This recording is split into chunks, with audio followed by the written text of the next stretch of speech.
नशा हो जाता है जो राधे राधे गाता है।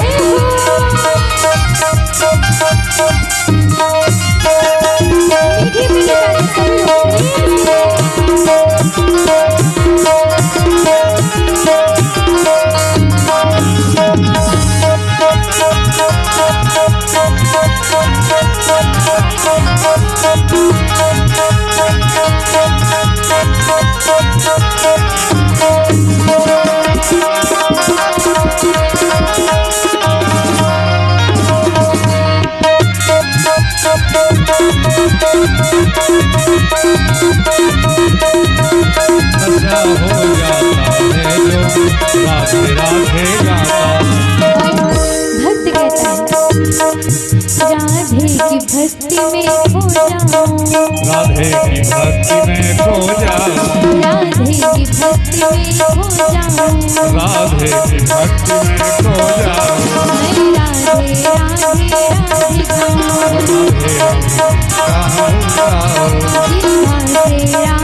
राधे गाऊं, राधे राधे राधे गाऊं। मन और नहीं कहीं जाता है, राधे राधे गाता है। पिए नशा हो जाता है जो राधे राधे गाता है। जो राधे राधे गाता है, गाता है जो राधे राधे गाता है, जो राधे राधे गाता है।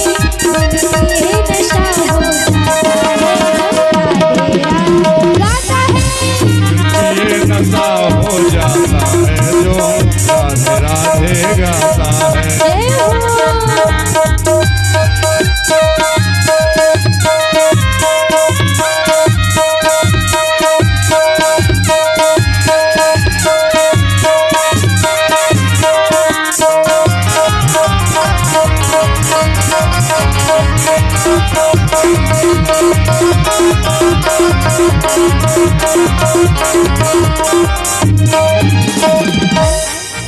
मेरी राधे श्यामा प्यारी है, मेरी राधा श्यामा प्यारी है, प्यारी बताने वाली है। जाने वाली है। मेरी राधे श्यामा प्यारी है, मेरी राधे श्यामा प्यारी है। वो तो बरसाने वाली है, वो तो बरसाने वाली है।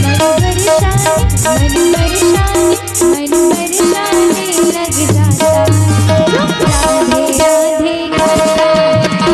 ये नशा कर जाता है जो राधे राधे गाता है।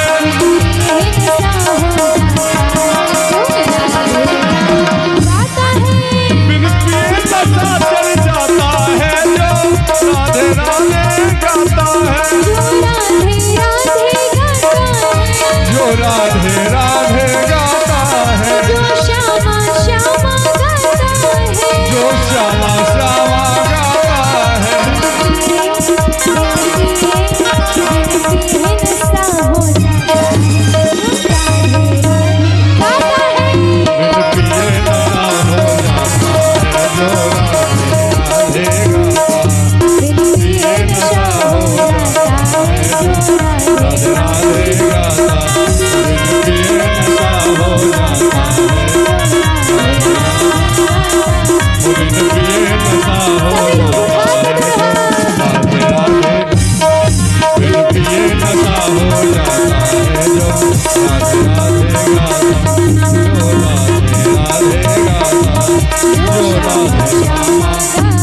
नशा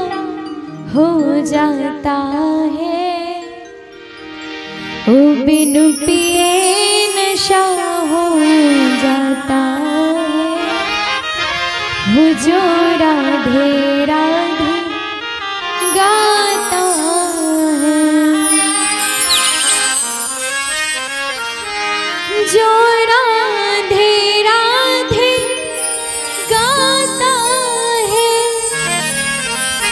जो श्यामा श्यामा गाता है, हो बिन पिए नशा हो जाता है, हो बिन पिए नशा हो जाता है, जो राधे राधे गाता है। बोलिए शिवा की बिहारी लाल की राधे। हाथ जिसके जिसके उठा के दोनों हाथ, राधे जय जय श्री राधे। बोलिए जोर से बोलिए, ऐसे थोड़ी ना किया जाता, बस हाथ उठा लीजिए। राधे राधे जय जय श्री राधे। तो आज परीक्षित जी महाराज ने पहला स्थान दिया है जहाँ पर जुआ खेला जाता है, दूसरा जहाँ पे शराब पी जाती है, तीसरा जहाँ पे स्त्री प्रसंग होता है, व्यभिचार होता है, चौथा जहाँ पर हिंसा होती है। अब कलयुग ने ये 4 स्थान सुने महाराज, तो कलयुग ने कहा ये 4 स्थान तो आपके राज्य में है ही नहीं, हमको कोई अच्छा सा स्थान प्रदान कीजिए। तो कलयुग को आज 5वां स्थान दे दिया गया, स्वर्ण अर्थात सोना। तो सोने पे कलयुग का वास होता है। 5वां स्थान कौन सा दिया गया? सोना। तो भाई अब सोने पे कलयुग का वास होता है तो सोना तो पहनना नहीं चाहिए। बताइए, सोने पे कलयुग का वास होता है तो सोना तो नहीं पहनना चाहिए, है ना? तो कौन कौन नहीं पहनेगा सोना? उठाइए हाथ। अच्छा, हमारी मैया जी ने हाथ उठाया। चलिए, सोना नहीं पहनेंगे ना, क्योंकि भाई सोना पहनेंगे तो कलयुग आ जाएगा, है ना? तो सोना नहीं पहनना चाहिए। कौन कौन नहीं पहनेगा? अच्छा, हमारी मैया लोग को सोना इतना पसंद होता है, बस चले हर हफ्ते नया नया खरीदे, है ना? तो देखिए, सब सोने पर कलयुग का वास नहीं होता। कौन से सोने पर होता है? कहते हैं जो सोना अधर्म के द्वारा, बुराई के द्वारा, अहिंसा के द्वारा कमाया जाता है, उस सोने पर कलयुग का वास होता है। सब सोने पर कलयुग नहीं आता, सब सोने पर कलयुग नहीं रहता है। कौन से सोने पर रहता है? जो सोना अधर्म के द्वारा और बुराई के द्वारा कमाया जाता है, उस सोने पर। तो आज परीक्षित जी महाराज कलयुग को ये 5 स्थान दे करके वहां से चले जाते हैं। धीरे धीरे थोड़ा समय व्यतीत हुआ है। तो एक दिन की बात है, परीक्षित जी महाराज जहां पर इनका धनकोष रखा हुआ था वहां पर जाते हैं और धनकोष में जाकर के देखा कि हमारे पूर्वजों ने कुछ छोड़ा है हमारे लिए या नहीं। तो जाकर के देखा वहां पर जरासंध का मुकुट रखा हुआ था। अच्छा, जरासंध बड़ा अधर्मी था, पापी था, दुराचारी था। तो अधर्म करने के कारण वो जो सोना था तो पाप का सोना था, इसके चलते उस सोने पर कलयुग बैठा हुआ था। आज परीक्षित जी महाराज ने उस मुकुट को देखा तो देख करके प्रसन्न हुए और उस मुकुट पर इतने मोहित हुए महाराज कि स्वयं उस मुकुट को धारण कर लिया। और जब मुकुट को धारण किया तो कलयुग भी आज परीक्षित जी के सिर पर विराजमान हो गया, बैठ गया। अब परीक्षित जी महाराज शिकार खेलने गए, तो जब शिकार खेलने गए तो उनको प्यास लगी। समीक ऋषि का आश्रम था, उनके आश्रम गए। अब समीक ऋषि तपस्या पर बैठे हुए थे, समाधि पर बैठे थे, तो हिलाया नहीं उठे, तो क्रोध में आकर के उनके गले में मरा हुआ सर्प डाल दिया और वहां से चले गए। इधर श्रृंगी ऋषि जो समीक ऋषि के पुत्र हैं, उनको पता चला, तो श्रृंगी ऋषि ने हाथ में जल लेकर के आज परीक्षित जी महाराज को शाप दे दिया। इति लंघित मर्यादम तच्छकः सप्तमेहिनी। हे परीक्षित, आपने अपनी मर्यादा का उल्लंघन किया है, इसीलिए जाओ, मैं जाओ आपको शाप देता हूं कि 7 दिनों में तक्षक नाग के डसने से तुम्हारी मृत्यु हो जाएगी महाराज। और ऐसा शाप दे करके आकर के आज पिताजी के चरणों में सिर रख करके रोने लगते हैं। समीक ऋषि अपने पुत्र के रोने की आवाज को सुन करके उठते हैं। पूछा, बेटा क्यों रो रहे हो, क्या कारण है रोने का?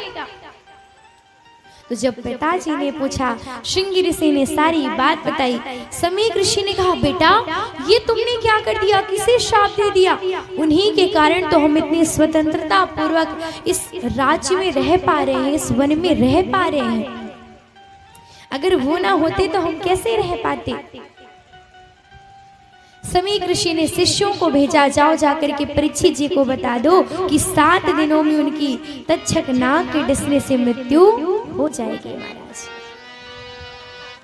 इधर शिष्य गए।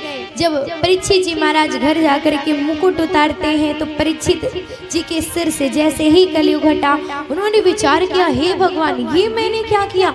मैंने एक ऋषि के गले में मरा हुआ सर्प डाल दिया, ये तो मैंने बहुत बुरा कार्य किया।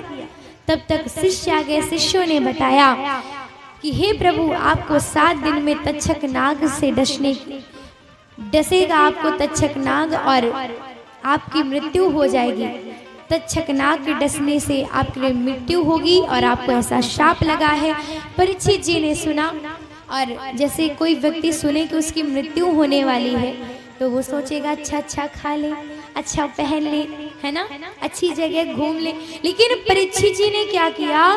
सारा राजपाट अपने पुत्र जन्मेजय को सौंपा, और जन्मेजय को सौंप करके स्वयं महाराज जा करके सुंदर तट पर विराजमान हो जाते हैं। भाव से बोली राधे राधे।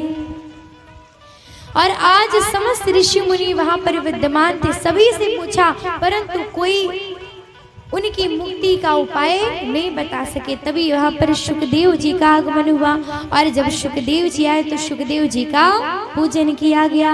अखंड मंडलाकारं व्याप्तमेन चराचरं तत्पदं दर्शितं मेन तस्मै श्री गुरुवे नमः। बोले श्री सुखदेव मुनि महाराज की जय। और आज सुखदेव जी का पूजन किया गया। और जब सुखदेव जी कुशल पूर्वक बैठ गए, तो उनसे परीक्षित जी ने प्रश्न किया, हे प्रभु, हे भगवान, मेरी 7 दिनों में तक्षक नाग के डसने से मृत्यु हो जाएगी, दया कीजिए, मेरा कल्याण कैसे होगा?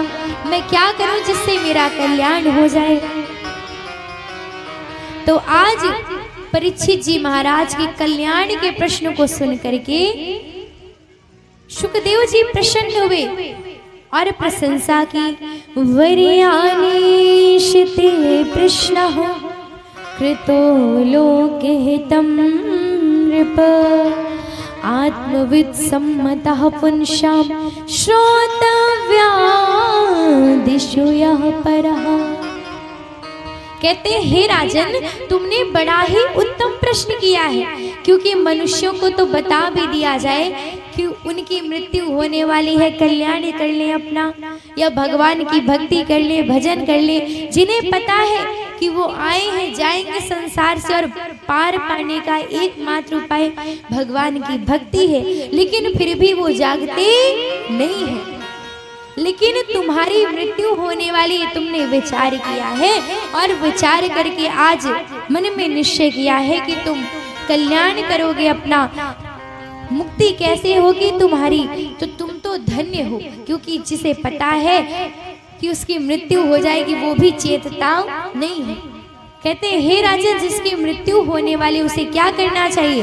तस्माद् भारत सर्वात्मा भगवान ईश्वरो हरि श्रोतव्यः कीर्तितव्यश्च स्मर्तव्यश्यता भयम्। कहते हैं जिसकी मृत्यु होने वाली हो उसे भगवान की कथा सुननी चाहिए, भजन करना चाहिए, भक्ति करना चाहिए। क्योंकि जिस व्यक्ति ने जीवन में भजन भक्ति नहीं की, श्रवण हो शिखरै संस्तुतः पुरुषा पशु नयत कर्ण पथोपे तो जातु नाम गदाग्रजा। कहते हैं जिसने कभी भगवान का नाम अपनी जीवा से नहीं लिया, उसकी जीवा मेढक के समान केवल बकवास करने के लिए ही है। कहते हैं जिस मनुष्य ने अपनी जीवा से कभी भी प्रभु के नाम को नहीं लिया है, कभी भी प्रभु के नाम को नहीं लिया, उसका जो जीव है, जीवा है, वो व्यर्थ है। हो जिन हरि कथा सुनी नहीं काना, जिन हरि कथा सुनहि नहीं काना,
कहते जिन्होंने कानों से कथा नहीं सुन के कान व्यर्थ हैं, जिन्होंने कभी प्रभु का गुणगान नहीं किया उनकी जीवा व्यर्थ है मेढक के समान, जिन्होंने कभी भी अपने नेत्रों से संतों का दर्शन नहीं किया, तीर्थों का दर्शन नहीं किया, भगवान का दर्शन नहीं किया, उनके नेत्र भी व्यर्थ है महाराज। सो आज सुखदेव जी ने कहा राजन चिंता मत करो, क्योंकि सूर्य वंश में ऐसे एक राजा हुए हैं जिनकी मृत्यु के 42 मिनट शेष थे और उन्होंने 42 मिनट में ही प्रभु को प्राप्त कर लिया। वो राजा है खटवांग। आज परीक्षित जी महाराज का दुख दूर हुआ है। इसके बाद में आज परीक्षित जी ने सुंदर प्रश्न किया। क्या प्रश्न किया? हे प्रभु ये बताइए विदुर जी और मैत्रेय मुनि का समागम कैसे हुआ था?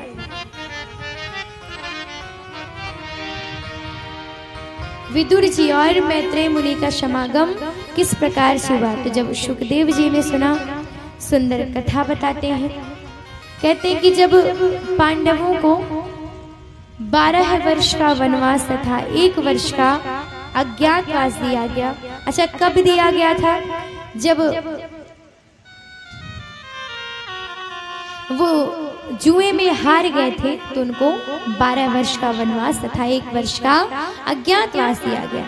तो कहते हैं अज्ञातवास में आप मिलने नहीं चाहिए किसी को। तो विराट नरेश के यहाँ ये सब वेश बदल के रह रहे थे। समय पूरा ही होने वाला था कि तभी कीचक की बुरी दृष्टि मैया द्रौपदी पर पड़ती है। तो भीमसेन ने मारा है और जब कीचक के मरने की खबर दुर्योधन ने सुना तो उसे लगा कि पक्का ये भीम के अलावा कोई कार्य कर नहीं सकता। आते हैं, आक्रमण किया तो जब आक्रमण किया महाराज तो प्रभु ने युद्ध किया है इधर से अर्जुन भैया ने, और दुर्योधन आता है युद्ध करने के लिए, उसके साथ भी युद्ध होता है, सुंदर युद्ध हुआ है। और जब विराट नरेश को पता चला कि ये तो पांडव रह रहे हैं, स्वागत सत्कार किया। और आज युद्ध ना हो इसलिए पांडवों की ओर से भगवान श्री कृष्ण शांति दूत बनकर के कहाँ जा रहे हैं? हस्तिनापुर। कहाँ जा रहे हैं? हस्तिनापुर। तो आज दुर्योधन ने भगवान के आने की खबर को सुना तो स्वागत में खूब बढ़िया हाथी घोड़े द्वार पर खड़े किए हुए हैं, और भगवान के आगे महाराज कोई स्वागत, कोई दिखावा नहीं चलता है। भगवान को प्रेम चाहिए, भाव चाहिए। दुर्योधन के यहाँ पहुंचे, दुर्योधन ने 56 भोग बनवाए, कहा प्रभु भोजन करिएगा, 56 भोग बने हैं। प्रभु ने कहा नहीं नहीं, हमारा भोजन तो पहले से ही काका विदुर जी के घर में तय है। विदुर जी ने सुना, बड़े प्रसन्न हो गए महाराज, इतने प्रसन्न भाई। अब किसी को पता चल जाए कि हमारे घर भगवान आ रहे हैं तो उसकी प्रसन्नता का तो कोई ठिकाना ही नहीं। इतने प्रसन्न हुए महाराज कि पूछिए मत। इधर दुर्योधन से कहा कि तुम भूमि दे दो, कुछ ही भूमि दे दो, युद्ध मत करो। तो दुर्योधन ने कहा ठीक है, लेकिन शकुनी मामा ने जैसे ही बुद्धि भ्रष्ट की तो दुर्योधन कहता है सूच्यग्रम नैव दश्यामि विना युद्धेन केशव, सुई की नोक के बराबर जगह भी नहीं दूंगा बिना युद्ध किए हुए महाराज। और कहा बंदी बना लो इस ग्वाली को। भगवान ने सभी सैनिकों को परास्त किया और आज विदुर जी के घर जाते हैं। इधर विदुर जी को पता चला कि भगवान आए हैं तो विदुर जी तैयारी के लिए गए थे कि वो तो अच्छा खाते होंगे, कुछ तैयारी कर ले। भगवान घर पहुंचे, द्वार खटखटाया महाराज। तो जब द्वार खटखटाया है तो विदुरानी जी घर पर थी। विदुरानी जी ने द्वार खोला महाराज, और द्वार खोल करके आज जैसे समक्ष प्रभु को देखा, सो प्रभु को देख करके इतनी खो गई कि प्रभु को देखते ही रह गई महाराज, देखते ही रह गई। प्रभु ने कहा काकी जी अंदर नहीं बुलाएंगे क्या? काकी ने कहा आइए। प्रभु गए, काकी जी ने आसन पड़ा हुआ था, आसन हटा दिया। कहा प्रभु विराजी, इतनी भाव में डूबी हैं। प्रभु ने कहा काकी भूख लगी है, कुछ खिला दो। मैया अंदर गई, केले लेकर के आई। सो महाराज केला छील रही है, छिकला प्रभु को दे रही और केले को फेंकती जा रही है। फिर छीला, केले को फेंका और छिकला प्रभु को खाने के लिए दे रही है।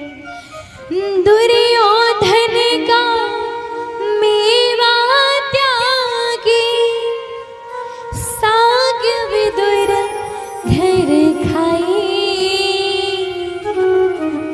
हो सबसे ऊंची प्रेम सगा।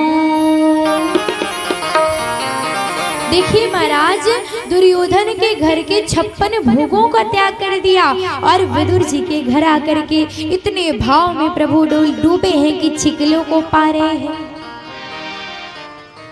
प्रभु कहते हैं कि मेरा भक्त मुझको भाव से पत्रम पुष्पम फलम तोयम यो में भक्त्या प्रयच्छति तद हम भक्त्युपहंतम अश्नामि प्रयतात्मना। क्या कहते हैं? मेरा भक्त भाव से पत्र पुष्प फल जो भी समर्पित करता है मैं उसको स्वीकार करता हूँ, बशर्ते उसमें भाव हो। भाव का भूखा हूँ मैं, भाव ही सार है, और भाव से भजे जो सदा सो उसी का बेड़ा पार है। अन्न धन अरु वस्त्र भूषण कुछ न मुझको चाहिए। भगवान क्या कहते हैं? ना अन्न चाहिए, ना धन चाहिए, ना वस्त्र चाहिए, ना आभूषण चाहिए। अन्न धन अरु वस्त्र भूषण कुछ न मुझको चाहिए, बस आप हो जाए मेरे पूर्ण सत्कार है। क्या कहते हैं कि बस आप मेरे हो जाइए, मुझको यही चाहिए और कुछ नहीं चाहिए, क्योंकि भगवान तो हमारे भाव की भूखे हैं।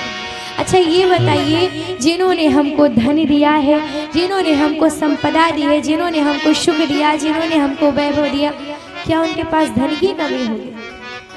क्या उनके पास वैभव की कमी होगी? क्या वस्त्र की कमी होगी? नहीं ना। तो क्या चाहिए भगवान को? भाव चाहिए। महाराज आप किसी को 56 भोग दे दो और प्रेम से 2 शब्द ना बोलो तो क्या मतलब? और आप सूखी रोटी दो, प्रेम से 2 शब्द पुकार दो, प्रेम से 2 शब्द बोल दो महाराज, उतने में ही कल्याण हो जाएगा, वो प्रसन्न हो जाएगा महाराज। और एक बात याद रखिए, जिसने भाव से बुलाया है, हो जरा तारों से तारे मिला के तो दे, हो जरा मोहन को दिल से लगा के तो दे, हो मोहन खिंचे हुए बंधे हुए आएंगे, हो मोहन खिंचे खिंचे बंधे चले आएंगे। जरा प्रेम से एक बार पुकारिए तो सही। ये मान लीजिए, जिसने भी आज तक भगवान को पुकारा है, चाहे वो प्रहलाद जी हो, चाहे वो द्रौपदी मैया हो, चाहे वो मीराबाई हो। मीराबाई विष का प्याला दिया गया, लेकिन वो भी अमृत बन गया। राणा ने विष दिया, मानो अमृत पिया महाराज। भक्ति क्या नहीं दे सकती है? भक्ति मनुष्य करता है, जो भक्ति से अवश्य मनुष्य को सब कुछ प्राप्त हो जाएगा, बशर्ते भाव होना चाहिए। और भगवान के लिए आप जो भी कीजिए महाराज, भाव से कीजिए। भाव है तो सब कुछ है। हो जरा भाव से, हो जरा प्रेम से, हो जरा भाव से, जरा प्रेम से मेरे श्याम को बुला ले। श्याम आ जाएगा, श्याम आ जाएंगे, श्याम आ जाएगा, श्याम आ जाएगा। हो जरा भाव से, जरा प्रेम से, जरा प्रेम से, जरा भाव से, जरा प्रेम से मेरे श्याम को बुला ले। श्याम आ जाएगा, श्याम आ जाएगा, श्याम आ जाएगा, श्याम आ जाएगा, मेरे श्याम आ जाएगा, श्याम आ जाएगा, श्याम आ जाएगा। जरा भाव से, जरा प्रेम से, जरा भाव से, जरा प्रेम से तो चढ़ा दे।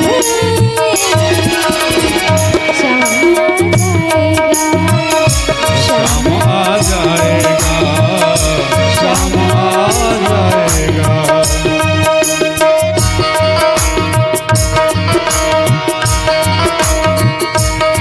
उठाइए दोनों हाथ प्रेम से।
जरा प्रेम से तो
भाव से जरा प्रेम से हो मेरे श्याम को बुला ले। शाम आ जाएगा, हो शाम आ जाएगा। बोले शिवा की बिहारी लाल की जय।